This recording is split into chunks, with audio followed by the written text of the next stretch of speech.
Türkmen migrantlarynyň Türkiýedaky merhumlar üçin sadakasy.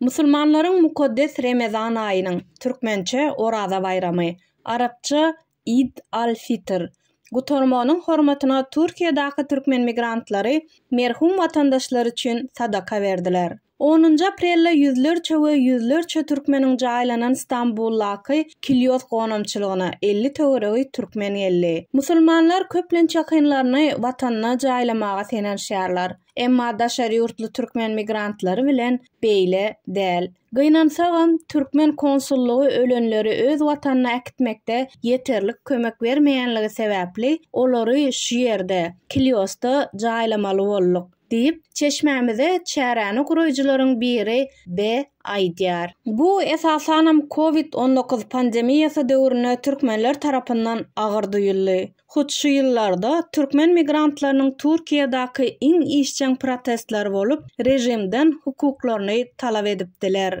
Oraza gününi bellemekdäbi 7-nji asyrdan bäri Muhammed Peýgamberiň döwrüne değişlidir.